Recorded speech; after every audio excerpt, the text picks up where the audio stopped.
Magandang araw mga kaibigan. Pag-usapan natin yung naka-schedule ngayon na Senate hearing tungkol sa pag-aresto, pag-kidnap kay PRRD.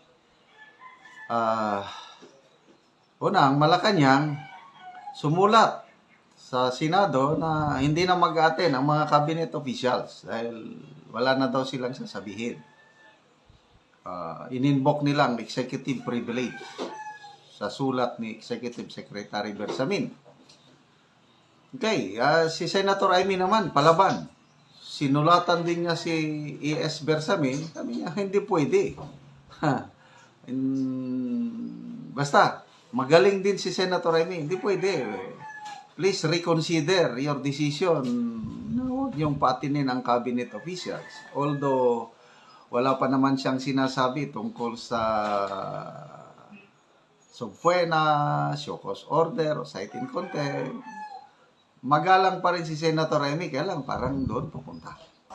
So, magkakaroon, salpukan na ngayon ng Senado at Malacanang, lalo na itong si Senate President Chis Escudero, kinampihan niya ngayon si Senator Amy. Ito ang magandang development. Hindi pwede yung executive privilege na yan. Sabi niya, nako, kaabang-abang ngayon ito ang mangyari. Baka may ipapakulong na mga general ba o secretary ba.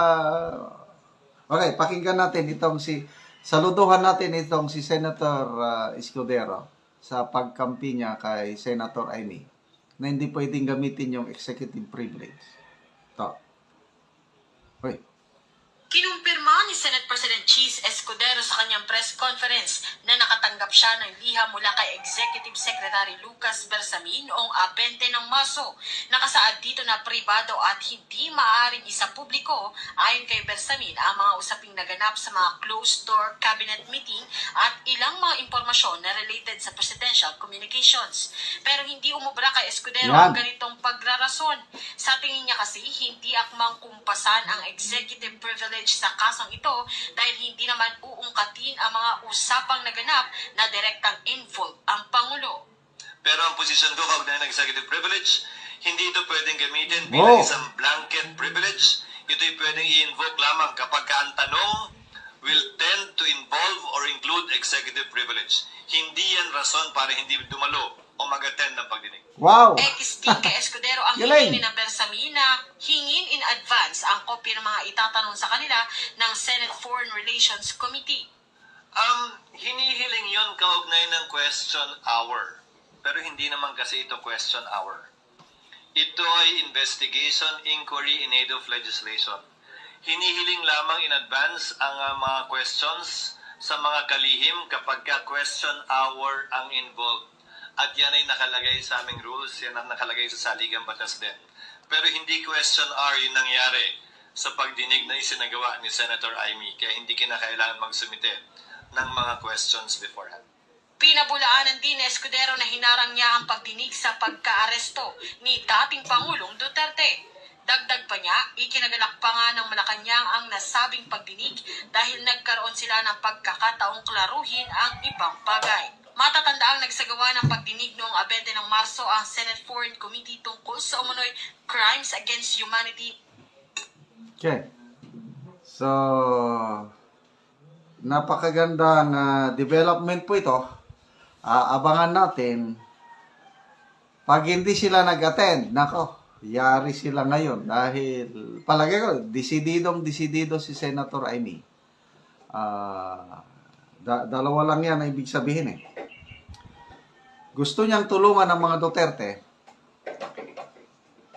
At the same time, yung kanyang political career nakasalalay din dito eh.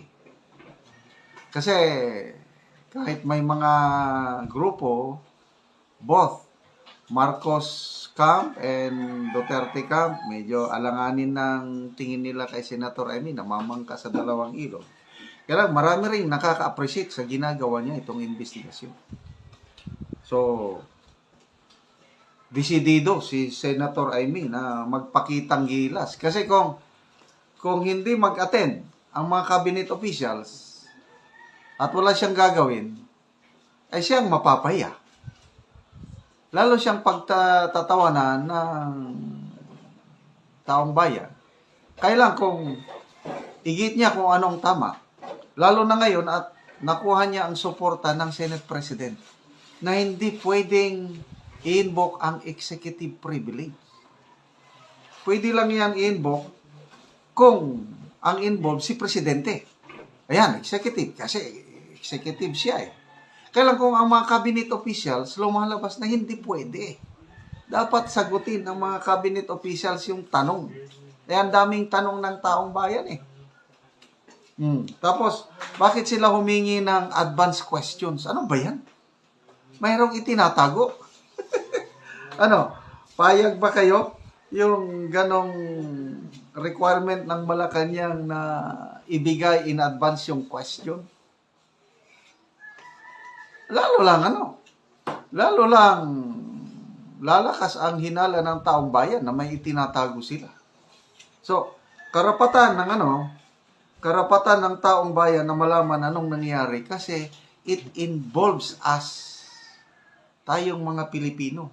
Kung ginawa nila yon sa dating presidente, kayang-kaya nilang gawin na kahit kanino. Ano pa ba ang ating soberenya o kalayaan? Ano pa ba ang mapapala natin sa gobyerno ito? Okay. Magbasa tayo sa mga comments. Nelda Briones, sabi niya, nasiwang na ni si Bersamin. Gikan naman ni Supreme Court. Dodge Igpit. Senator Cheese, wag padala sa administrasyong BBM. Madadamay ka sa talo. Go, go, go, Cheese. Mindanao kami. Yes! Kaya nga pasalamatan natin ng stand na ito ng Senate President na mag-attend kayo. Hindi pwede yan. So ano bang oras yung hindi ko pa alam, basta today, April 3 yung Senate hearing. Nori Mantawil, bumawi papa, Cheese, kay need pa na magtakbo uli. Yes. Los Biminda Ligaray, good job, Senator. Rochelle Jabian, kana ayaw mong kapil o kabangag sa mga tao diya sa palasyo. Good job, Senator Cheese. So, ang daming pumupuri. Tama nga naman, Sir Cheese. So, purihin natin si Senator Escudero at Senator Amy itong sinasagawa ngayon na Senate investigation para malaman pa natin ang buong katotohanan.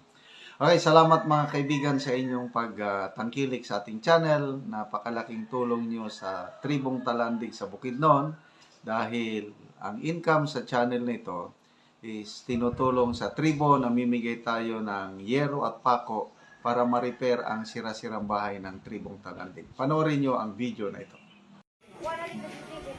Muna ni ang natagaan og yero. So mag-atop na ni karon.